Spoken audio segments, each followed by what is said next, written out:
Welcome to the Deep Dive. Great to be here. Today, we're jumping into a really significant Premier League clash from match week 37 of the 2024-25 season, Aston Villa versus Tottenham Hotspur. That Friday night game, May 16th, under the lights at Villa Park.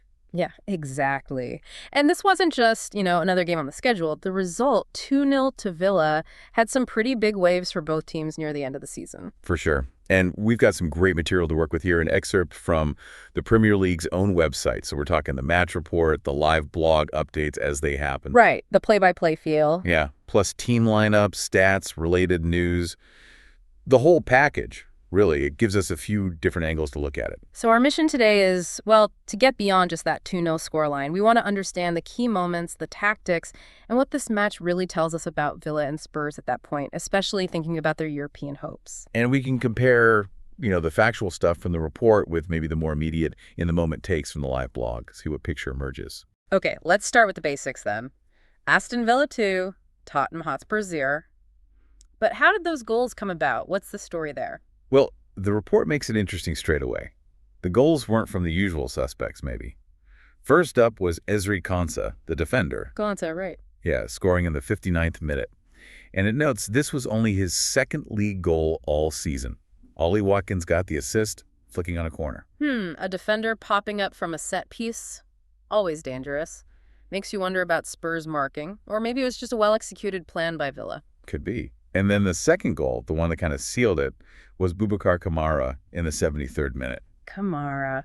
And the report highlights something about him too, doesn't it? It does. It says this was his first ever goal in the Premier League. Wow.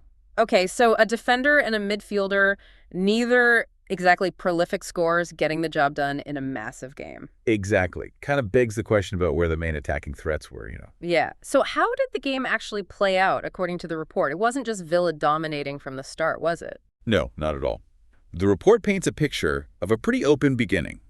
McGinn for Villa and Son for Spurs both had early shots that went over. Okay, so chances at both ends. Yeah, and the keepers were involved too. Martinez had to make a save from Odegaard, and the Spurs keeper, Kinski, denied Morgan Rogers. So it sounds quite end-to-end initially. Which the live blog probably captured, that feeling of who's going to break through first. I imagine so. But the report does suggest that as the first half wore on, Villa started to maybe look a bit more threatening. Oh, okay. Mentions Asensio going close, and Konsa actually had another chance, a header that Kinski saved. So you get the sense Villa were building some pressure before the break. Building momentum. Yeah. And then after halftime, they finally made it count. That's the narrative, yeah. Konsa goal, 59th minute. The report details it quite well. McGinn takes the corner. Watkins wins the header at the near post, nods it back across. And Konsa's there. And Konsa volleys it in. Simple, effective set-piece goal. Textbook stuff. And Villa didn't just sit back after that. Apparently not. The report mentions they kept pushing. Watkins himself had a chance, McGinn too. So they weren't just trying to hang on to 1-0. Which makes sense given their home form, maybe. They felt confident. Perhaps.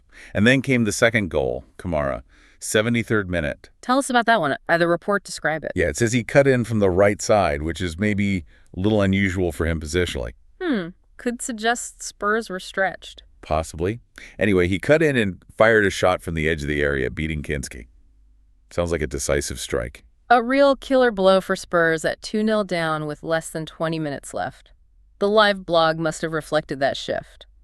Villa fans probably buzzing, Spurs fans less so. You'd think so. And stepping back a bit, this win was, well, huge for Villa in the grand scheme of things. Right. Context is key here. The report points out Man City were busy with the FA Cup final that weekend. So Villa had this massive opportunity to maybe leapfrog them potentially into those Champions League spots. That adds a whole different layer of pressure and, I guess, motivation, doesn't it? Absolutely, yeah. And it was also, the report notes, Unai Emery's 100th league game managing Villa. What a way to mark it. Couldn't have scripted it much better for him. Yeah. Plus, Villa's home record was, well, formidable. The report mentions they were unbeaten in 20 home matches before this one. 20. That's incredible. And get this, they hadn't lost a single game at Villa Park all season when they'd scored the first goal. Wow. Okay, so scoring first was basically game over for the opposition at Villa Park. That's some stat. It really tells a story about the confidence they had there. Now, flipping it to Spurs? Yeah, what was their situation? The report sort of subtly raises the question about their focus. They had a big Europa League final coming up. Was their eye maybe slightly off the ball in the league? Or a potential distraction, yeah. Did the report comment on their performance? It did. It was quite blunt about the second half, actually. Described Spurs as toothless. Ouch. Yeah. And it points out they only managed one shot on target in the entire 90 minutes. Just one across the whole game. That's what it says. And that was Odegaard's chance back in the first half. So second half, basically nothing really testing Martinez. Was that tactical, do you think, or just fatigue, maybe that Europa League final weighing on them? Hard to say definitively just from this, but the report certainly highlights that lack of cutting edge. And it also doesn't ignore their league form leading up to this. Which wasn't great, was it? No. It mentions just one win in their previous 10 league games. That's relegation form, almost, not top half form. Definitely not European contention form. Right. And even though the report notes Villa Park had been a decent ground for Spurs in the past, it clearly wasn't this time. Makes you wonder how much that poor run was affecting them mentally, regardless of the final. It's a tough mix, isn't it? Poor form, a huge cup final, maybe distracting them. Okay, let's look at some specific moments or player actions. The live blog and report mention cards. Yeah, a couple early on. Manny Cash for Villa, Archie Gray for Spurs, both booked in the first half. It's because it was pretty competitive, maybe a bit feisty from the start. The live blog probably had opinions flying about those tackles in real time. Oh, I'm sure. And then there was a significant substitution from Spurs, tactically, even before Villa scored. Oh, yeah. 53rd minute, Sarr came on for Bazuma in midfield.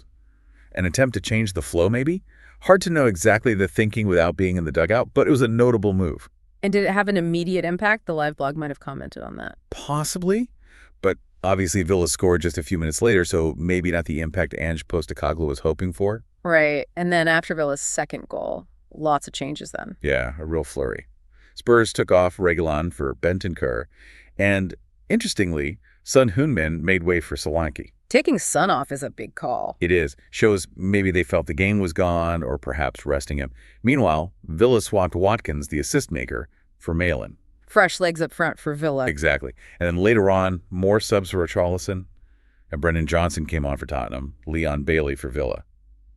It feels like Spurs were throwing attackers on hoping for something, anything. Well, Villa were maybe just managing the game, bringing on players to see it out. That's how it looks, yeah. Yeah. A lot of late activity on the benches. Okay, quick mention of the other details. Attendance. Decent crowd. Report says 42,239. And the ref. Peter Banks.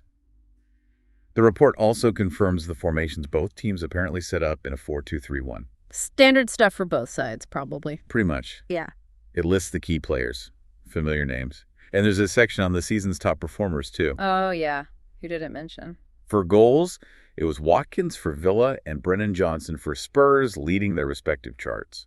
For assists, Morgan Rogers for Villa and Son for Spurs. Interesting, given that the actual goal scorers in this match were Konsa and Kamara. Exactly. Just shows you, doesn't it? Goals can come from anywhere, especially in important games. Your main guys might be marked out or just have an off day and someone else steps up. It really does. So, thinking about the implications again, wrapping this up, massive win for Villa's Champions League dream. Absolutely massive. The report frames it as putting them right in the mix, a huge 3 points in that race for the top, well, potentially top 5 depending on coefficients. And for Spurs.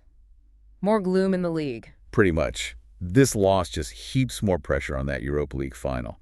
The report almost paints it as like they're one shot at salvaging something positive from the season. Wow, talk about high stakes for one match. Yeah. And the table doesn't lie. The report confirms Villa jumped to 5th, level on points with Newcastle and Chelsea at that stage. The goal difference wasn't specified. Right, but Spurs stuck down in 17th, which is, miles away from where they'd expect to be. A really worrying position late in the season for a club of their stature.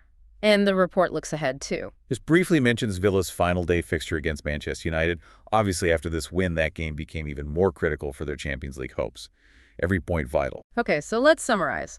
Our deep dive into this Villa-Spurs game shows it was way more than just a 2-0 win. It was a crucial victory for Villa, fueled by unlikely goal scorers, boosting their massive push for the Champions League. While for Spurs, it was another league setback, highlighting their struggles and putting absolutely immense pressure on that upcoming European final as maybe their only path to some kind of success. And it's been fascinating to see how the different sources, the factual report, the instant reactions from the live blog, the background context, how they all blend together. Yeah, you get the story of the game, the opinions flying around, and the bigger picture implications all at once. It gives you a much richer feel for what happened and why it mattered. Which leads us to a final thought for you, the listener.